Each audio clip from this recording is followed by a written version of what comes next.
Hello दोस्तों, स्वागत है आपका फास्ट आइस एकेडमी के ऑनलाइन प्लेटफॉर्म पर। और जैसा कि हमारी श्रृंखला चली आ रही है, एमपी हिस्ट्री यूनिट 2 प्रारंभिक परीक्षा की दृष्टि से शॉर्ट एंड स्वीट वीडियो जो आपको दिखाएंगे सीधे 10 क्वेश्चन। तो शुरू करते हैं हमारे मध्य प्रदेश के एंशियंट इतिहास से। प्राचीन कालीन इतिहास की अगर हम बात करें तो सबसे पहले हमें समझना होगा इतिहास है क्या। What is history? History is the combination of history is the combination of the events, chronologically events and study of that events, है ना। मतलब क्रमबद्ध रूप से घटनाओं का अध्ययन और उनका तर्कपूर्ण परिणाम, लॉजिकल जो भी अंडरस्टैंडिंग होती है इतिहास में, जो भी घटनाएं हुई हैं उनको अगर हम क्रमबद्ध रूप से पढ़ें और उनको अध्ययन करें और उनसे परिणाम निकालें तो वह सब क्या कहलाता है? इतिहास कहलाता है। इसके जो जनक हैं वह कहलाते हैं हेरोटोडस। हिस्ट्री के जो फादर बोले जाते हैं वह कौन बोले जाते हैं? हेरोटोडस बोले जाते हैं। अतीत की घटनाओं का अध्ययन कर वर्तमान को जीना एवं भविष्य का अनुमान लगाना ही क्या कहलाता है? इतिहास कहलाता है। मतलब प्राचीन इतिहास में जो भी घटनाएं हुई हैं उनसे सीख कर अपना वर्तमान अच्छा करना और भविष्य का प्रिडिक्शन लगाना क्या कहलाता है? फ्यूचर कहलाता है। मतलब ये सब जिस सब्जेक्ट में आएगा वह क्या कहलाएगा? हिस्ट्री कहलाएगा। ठीक ना। तो ये इतिहास की प्रारंभिक परिभाषा होती है। अगर हम इतिहास को क्रमों के हिसाब से बांटें तो एक इतिहास होता है प्रागैतिहासिक काल, एक है आद्य ऐतिहासिक काल, एक प्रागैतिहासिक काल और एक है ऐतिहासिक काल। इस वाले काल में ना तो हमें कोई एविडेंस मिले हैं और ना ही कोई रिटन एविडेंस, ना ही कोई इंस्ट्रूमेंट वाली एविडेंस, तो वह कहलाएगा आद्य ऐतिहासिक काल, जिसकी हमें कोई रिटन एविडेंस और कोई उपकरण वगैरह नहीं मिले हैं। एक कहलाता है प्राग ऐतिहासिक काल, जिसके हमें रिटन एविडेंस तो नहीं मिले हैं लेकिन कुछ उपकरण, कुछ साक्ष्य, कुछ एविडेंस मिल जाते हैं, जो क्या कहलाएगा? प्रागैतिहासिक काल कहलाएगा। एक कहलाता है हिस्टोरिकल। हिस्टोरिकल मतलब क्या कि जिनके हमें साक्ष्य के साथ साथ, एविडेंसेस के साथ साथ रिटर्न में एविडेंसेस भी मिल चुके हैं, वे क्या कहलाएंगे? आपके हिस्टोरिकल पीरियड कहलाएगा। तो अगर हम प्रागैतिहासिक काल को दो भागों में बांटे तो ये दो भागों में बांट सकते हैं। एक होता है स्टोन एज, पाषाण काल, और दूसरा हो जाएगा ताम्र पाषाण काल, चाल्कोलिथिक एज। कौन कौन सा? Stone age and chalcolithic age, पाषाण काल और ताम्र पाषाण काल। इसको इंग्लिश में बोलते हैं क्या? Stone age and chalcolithic age. जो प्रागैतिहासिक काल है वह 5 लाख ईसा पूर्व से बीसी से 2800 बिफोर क्राइस्ट चलता है। तो प्रागैतिहासिक काल को हम दो भागों में बांट सकते हैं, एक आपका स्टोन एज, दूसरा आपका चाल्कोलिथिक एज। अब स्टोन एज को भी तीन भागों में बांटा जा सकता है। मैंने आपको बताया हिस्ट्री तीन भागों में बटी है। आद्य ऐतिहासिक काल जो बहुत एंशिएंट है, जिसमें प्लेट विवर्तन की घटनाएं, प्लेट टेक्टोनिक जैसी घटनाएं वो सब होती हैं। दूसरा है प्रागैतिहासिक काल। तीसरा कहलाता है ऐतिहासिक काल, हिस्टोरिकल एज। ठीक। प्रागैतिहासिक काल दो भागों में बटा है। यह कहलाता है आपका पाषाण काल, हिस्टोरी, और ताम्रपाषाण, चाल्कोलिथिक। अब पाषाण काल को भी हम तीन भागों में बांट सकते हैं, पुरापाषाण, मध्यपाषाण मीजोलिथिक, और नवपाषाण न्यूलिथिक। मीजोलिथिक, न्यूलिथिक और लिथिक, है ना। ये पुरापाषाण, मध्यपाषाण और नवपाषाण काल। ठीक। और पुरापाषाण काल को भी फिर तीन भागों में बांटा जा सकता है, उच्च पुरापाषाण, निम्न पुरापाषाण और मध्य पुरापाषाण। ठीक ना। तो ये आपका हिस्टोरिकल डिवाइडेशन होता है किसी भी चीज का।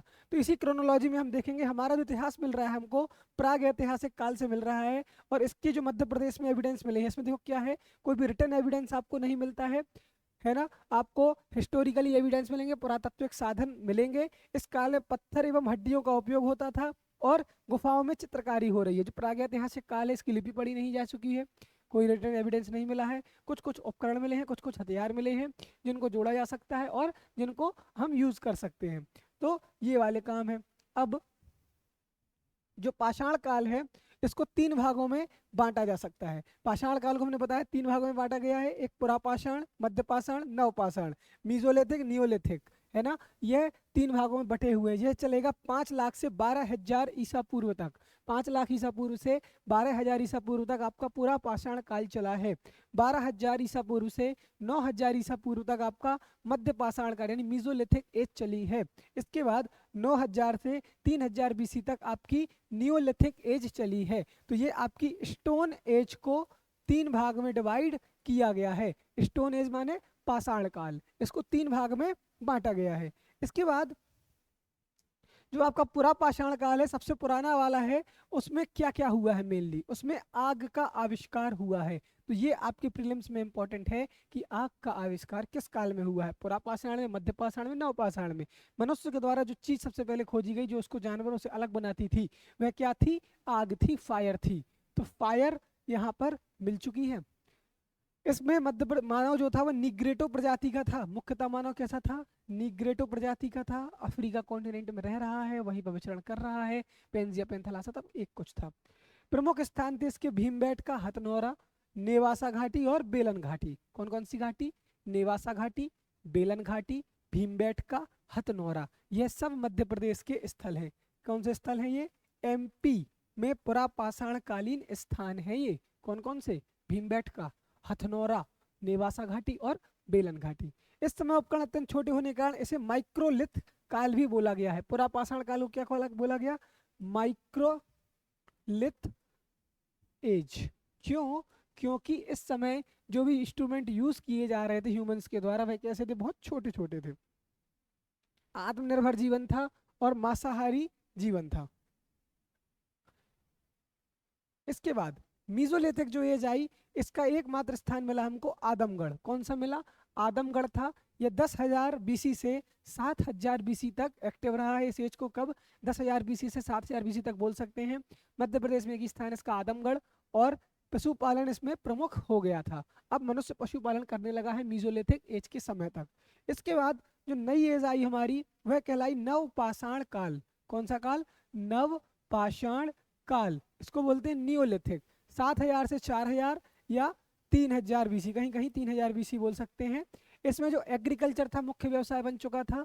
पहिया व्हील्स का आविष्कार हो चुका था। इसके स्थान कौन कौन से हैं, संग्रामपुर दमोह, मामा भांजा शैलाश्रय, पचमढ़ी। संग्रामपुर दमोह और मामा भांजा शैलाश्रय, पचमढ़ी। तो ये इस काल के प्रमुख हिस्टोरिकल प्लेस हैं जहां पर इसके साक्ष्य मिले हैं।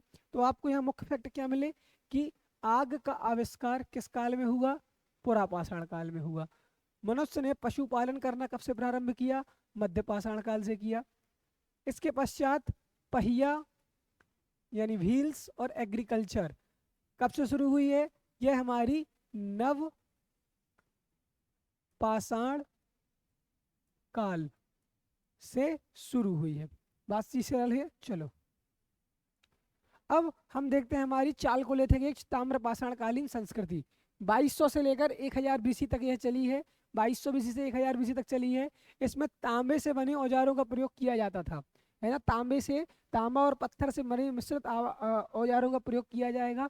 और यह डिवाइडेशन जो किया गया है वह औजारों के आकार, उनके उपयोग, उनकी विविधता और उनके नुकीलापन के आधार पर ही किया गया है। जब बहुत छोटे छोटे थे, फिर उससे बड़े, फिर हल्के और बड़े, फिर पत्थर के अलावा अगर धातु के प्रयोग से बनाए जाने लगे तो वह एज बदल गई। वह कौन सी एज आ गई, ताम्र पाषाणकालीन संस्कृति आ गई। इस संस्कृति के भारत में 3-4 प्रकार हैं। आहार संस्कृति है, कायथा संस्कृति है, मालवा संस्कृति है और बनास संस्कृति है ना। कितने प्रकार की संस्कृतियां इसमें हैं। अब देखिए मध्य प्रदेश में इसके जो प्रमुख स्थल थे वह कौन कौन से थे, कायथा उज्जैन के पास, नावदा टोली, डांगवाला, आवरा, मंदसौर। यह प्रमुख स्थान है किससे रिलेटेड, ताम्र पाषाण कालीन संस्कृति से रिलेटेड, यानी चालकोलिथिक एज से रिलेटेड प्रमुख स्थान कौन कौन से हमारे यहाँ, कायथा, नावदा टोली, डांगवाला और आवरा, यह प्रमुख स्थान है। इस कल्चर की विशेषताएं क्या थी कि शिकार और भोजन संस्कृति शुरू हो चुका था। अब मनुष्य शिकार पर जाने लगे थे और फ्यूचर के लिए भोजन को इकट्ठा करना भी अब सीख चुके थे। इसके बाद पशुपालन, एनिमल हस्बेंड्री और एग्रीकल्चर साथ साथ होने लगा था। चित्रित मृदभांड अवशेष बने जाने लगे थे, मतलब पॉटरी वेयर्स, पिक्टोरिक पॉटरी वेयर्स के निर्माण शुरू हो चुका था, यानी अब मटके वगैरह बनाए जाने लगे थे, बड़ी बड़ी पॉटरीज बनाई जाने लगी थी। बिना पकी हुई मिट्टी और ईंटों से बने घर बनाए जाने लगे थे। घर के फर्श के नीचे कलशों के साथ दफन करने की प्रथा थी। मतलब दफन करने की प्रथा कैसी थी? कलश रखकर दफन करने की प्रथा थी। कलश समाधि बनाई जाती थी। ताम्रपाषाण कालीन स्थल में क्या बनाई जाती थी? कलश समाधि। ये आपसे प्रीलिम्स में पूछ सकते हैं कि कलश समाधि किस काल में बनाई जाती थी, तो ताम्रपाषाण कालीन संस्कृति में कलश समाधि बनाई जाती। देवी माँ उल्लिंगी की पूजा होने लगी थे। कताई बुनाई जैसे साक्ष्य भी ताम्रपाषाण कालीन संस्कृति में मिल चुके थे। अब हमारे प्रीलिम्स के लिए महत्वपूर्ण क्या है? ये जो पुरानी संस्कृतियां रही हैं, पुरापाषाण, मध्यपाषाण, नवपाषाण और ताम्रपाषाण, इतनी संस्कृतियों से रिलेटेड जो भी विशेषताएं थी वो हमने पढ़ चुके। किस कौन सी जगह कौन से स्थान से रिलेटेड है ये हम पढ़ चुके। अब हमारा जो इम्पोर्टेंट है कि जो स्थान है वो किस जगह पर है और वहाँ पर काय काय के साक्ष्य मिले हुए हैं, वह आपके प्रारंभिक परीक्षा के लिए बहुत महत्वपूर्ण है। तो हम मध्य प्रदेश के पुराने ऐतिहासिक जो पुरातात्विक स्थल हैं, है ना, जो भी आर्कियोलॉजिकल साइट्स हैं, उनका हम अध्ययन करते हैं। सबसे पहले हम भीमबेटका, देखो कोई भी साइट अगर हम पढ़ेंगे, कोई भी साइट अगर हम पढ़ेंगे, सबसे पहले देखना है किस एज से वो बिलोंग कर रही है, किसने उसे डिस्कवर किया है, किस डिस्ट्रिक्ट में है वो, अगर कोई रिवर है तो रिवर का नाम, और फिर वहां पर क्या मिला, है ना, क्या वहां पर मिला। ये सारी चीजें हमको देखनी है। बात समझ में आई? इतनी चीजों को हम समझेंगे। सबसे पहले देखते हैं भीमबेटका। भीमबेटका किस स्थान पर है? रायसेन में है भीमबेटका। सबसे पुराना स्थान है, पुरा पाषाण कालीन स्थल है। कौन सा काल है ये? पुरा पाषाण कालीन स्थल है, रायसेन जिले में है। रायसेन जिले में है। 600 गुफाओं का समूह यहाँ पर मिला हुआ है, लगभग 600 से ज्यादा गुफाएं यहाँ पर हैं। वी.एस. वाकणकर जी के निर्देशन में 1956-57 में यह खोजी गई थी। 1956-57 में खुदाई की गई थी।